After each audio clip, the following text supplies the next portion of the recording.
it go a little bit. Used to like to watch this. Goes back. Some people watch this on reruns. Maybe some people watched it in first run. At which point they'd be considered to be, I guess, not necessarily a spring chicken, but Welcome Back Kotter. Remember when you'd have Welcome Back Kotter, you had the song Welcome Back, and then remember how, like, at the end, you never knew how long the closing credits would last. You know, you never knew how long you'd track the unicyclist. There's even one episode, I believe, where the unicyclist, they cut back out, and then they went back to the BQE. And I read that Brooklyn was the 4th largest city, and, you know. All right, hey, it's Marky Billson, your voice of choice for a new generation of Tri-City sports fans. The name of the program is Tri-City Sports Now, and we own the Tri-Cities because I've got the hardest-hitting opinions in the market, and I am not afraid. Others are to make comments. I am not. I generally do not take phone calls. Okay, I generally do not. And I am actually hoping for a phone call from a national sports writer that I've left a message with. We'll have to wait and see. I don't want to, But talking a little bit about SEC Media Days. Normally I don't take phone calls. I believe that, first of all, that's not where the industry is going. Used to be, yes. I used to love listening to sports talk radio, and there was something of a public forum aspect to it. Now it is more entertaining. It is more the host, the expert opinion, not necessarily man on the street opinion. But I am, and public forum, we now have Twitter. We now have Facebook. We've got so much social media out there that has basically become the open forum. Now, you still may have letters to the editor and all that hopefully will still get read more than your tweet, which will be seen by, 100 people, and maybe 10 of them will actually read it or something. You've got that. I do get it. And one of the complaints of sports talk radio, or talk radio in general, was that, the calls you are going to get are an extension of the host. They are, if you have, I'll show you an idea. The sports talk shows that had an attack style. And I'm talking a little bit, Jim Rome would be an example maybe of that. They have a smack off. Why? Because he talks smack. So that's the sort of guy, that sort of urban, hip, and cool that Romey tries to do. Kind of frat boyish. Let's face it, that's what you were going to get. I used to love Scott Farrell. Why not? He catered to my demographic. I was a young 20-something man. That's who he catered to.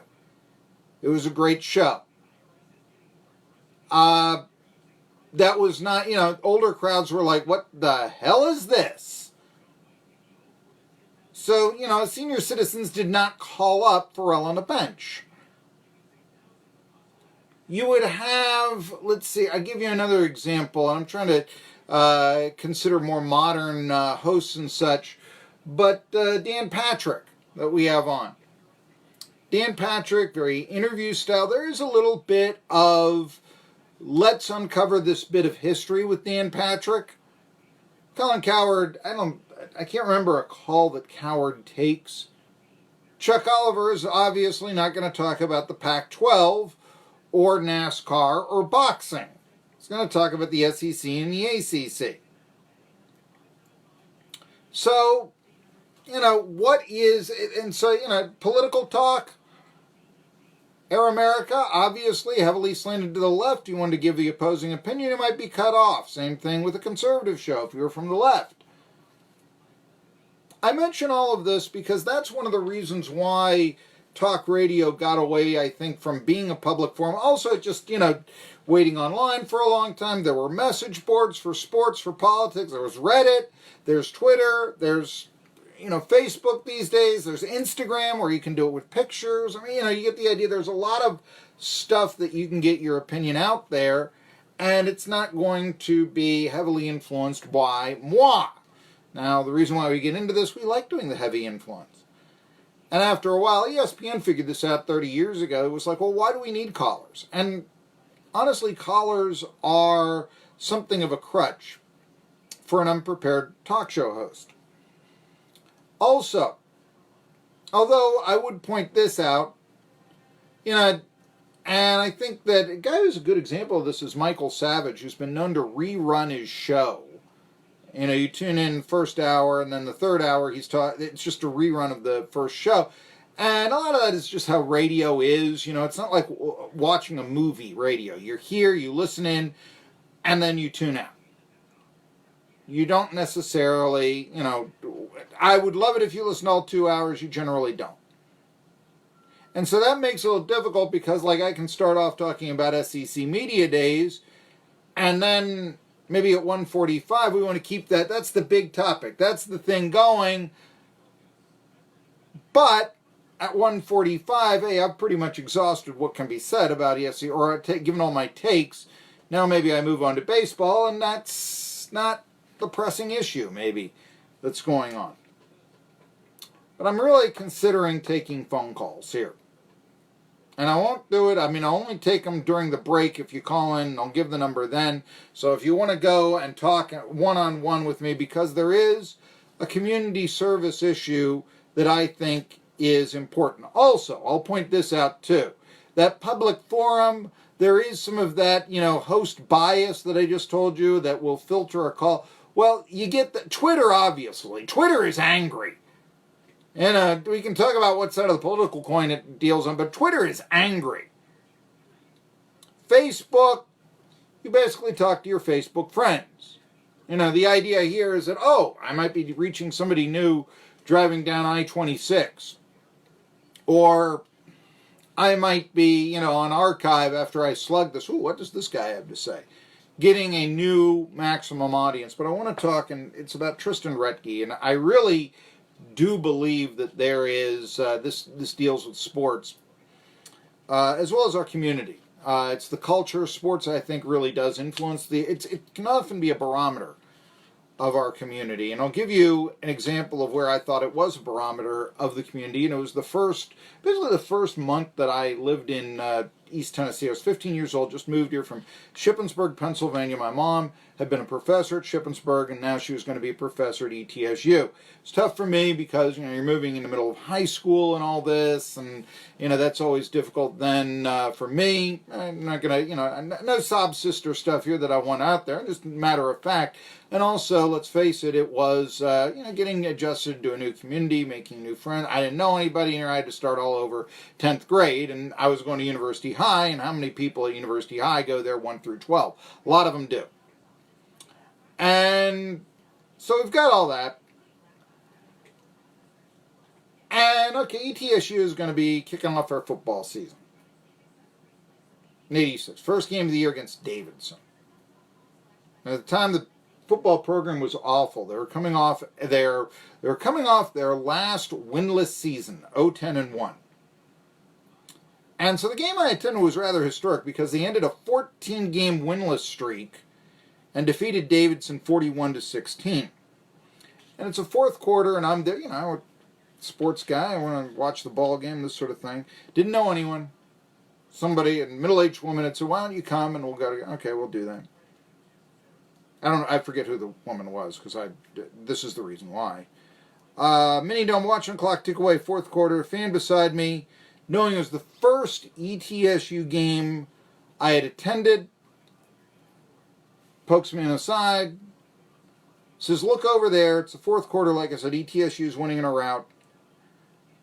And she asks me, "What do you think of our hillbilly humor?" And what it was, somebody in the band, this was in 86, like I said, had stood up. He was holding up a cross. He had a look on his face that, I don't know, looked like a Star Wars, mutant villain. Something like that. If you're watching on Facebook, you'll see, he had his, either a blanket or the back of his shirt or a coat up over his head. I'm not going to do it. Like he was wearing a hood. Basically, the guy was impersonating the Ku Klux Klan and holding his cross and trying to taunt the Davidson players that way. You know, like, I don't know. I don't know what he was trying to do. And that was described to me, beside me, hillbilly humor. This is why I never, never wanted to have anything to do with the person next to me. And I just could not believe that. First time in my life, I was 15 years old, walked out early of a ball game.